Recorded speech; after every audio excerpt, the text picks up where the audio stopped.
جوانی 16 سال کی عمر کا نام نہیں، ایک انداز فکر کا نام ہے، ایک انداز زندگی کا نام ہے، ایک کیفیت کا نام ہے۔ یہ ہو سکتا ہے کہ ایک شخص 16 سال میں بوڑھا ہو اور ایک شخص 60 سال میں جوان ہو۔ دنیا کے اندر سب سے بڑا انصاف یہ ہے کہ یہ دنیا گناہ کے متلاشی کے لیے گناہ دیتی ہے اور فضل کے متلاشی کو فضل دیتی ہے۔ جو آدمی موت سے نہیں نکل سکتا وہ خدا سے کیسے نکل سکتا ہے؟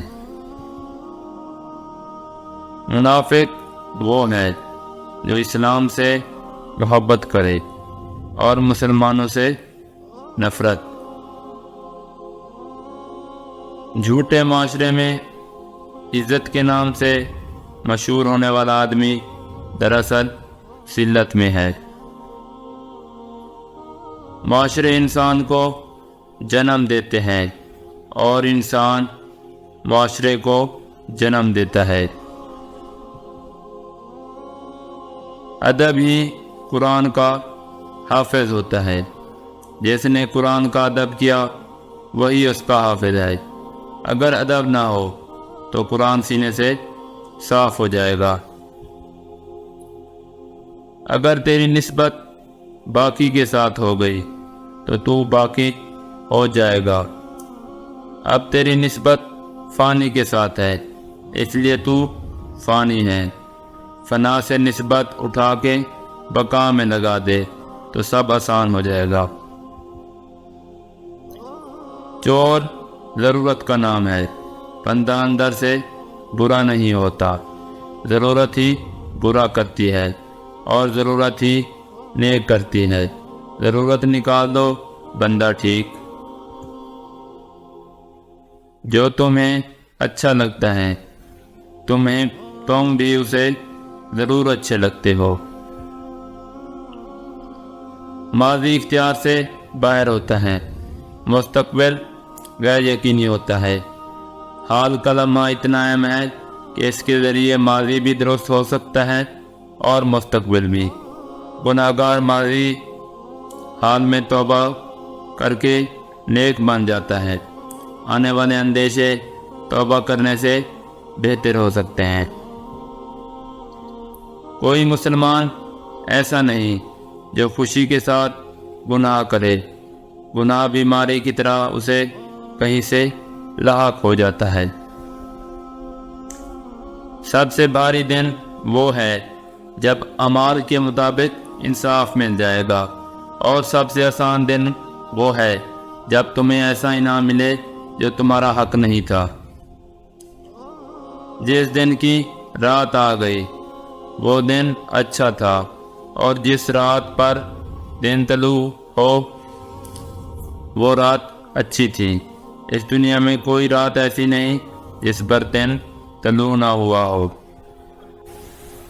تنکے کو بھی حقیر نہ سمجھو ورنہ وہ تمہاری آنکھ میں پڑ جائے گا۔ ایسا رزق جس میں زیادہ محنت نہ کرنی پڑے اور حرام بھی نہ ہو رزق کریم کہلاتا ہے۔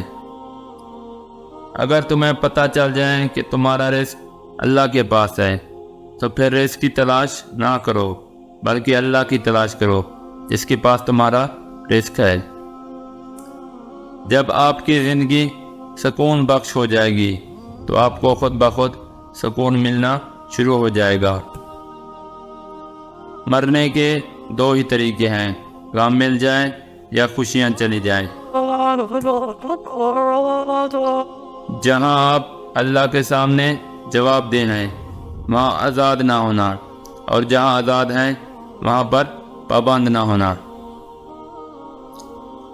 اپنی ہستی سے زیادہ کام کرنا ہلاکت ہے، اور اپنی ہستی سے کام کرنا بدنیتی ہے۔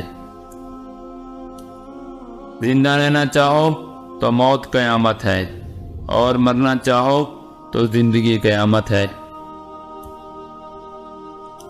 اگر زندگی کا کیا ہوا حاصل آخرت میں کام نہیں آنا تو اس حاصل کو محرومی کہو۔ دانائی دانا کی تابع داری ہے۔ جب تک کوئی آپ سے نہ پوچھے مبلغ نہ بنو۔ اللہ کا جلوہ اگر تور کے درخت سے بول سکتا ہے تو کیسے ممکن ہے کہ انسان سے نہ بول سکے؟ جب مذکور تک پہنچ جاؤ تو پھر ذکر نہ کرنا۔ جانوروں اور انسانوں میں ایک نمایاں فرق یہ بھی ہے کہ جانوروں کو نہ ماضی کی یاد رہتی ہے نہ مستقبل کا خیال۔ جس کو آپ یاد کر رہے ہیں وہ بھی کسی نہ کسی صورت آپ کو یاد کر رہا ہے۔ اللہ کا بڑا کرم ہے کہ اس نے ہمیں بھولنے کی صفت دی، ورنہ ایک غم ہمیشہ کے لیے غم بن جاتا۔ گناہ گار کا گناہ عاجزی پیدا کر رہا ہو تو وہ بچ سکتا ہے۔ آج اتنا مشکل دور ہے کہ اس میں نیکی نہیں ہو سکتی، پھر بھی مساجد بھری پڑی ہیں۔ اگر ایک ہاتھ اللہ کے لیے رکھ دو تو سارا وجود ہی اللہ کا ہو جائے گا۔ آپ کی قیامت اس دن آ جائے گی جب آپ نہیں ہوں گے۔ اگر اللہ معاف کر دے تو گناہ کیا ہے؟ اگر اللہ نامنظور کر دے تو نیکی کیا ہے؟ ہم خیال لوگ ہم سفر ہو جائیں تو منزلیں آسان ہو جاتی ہیں۔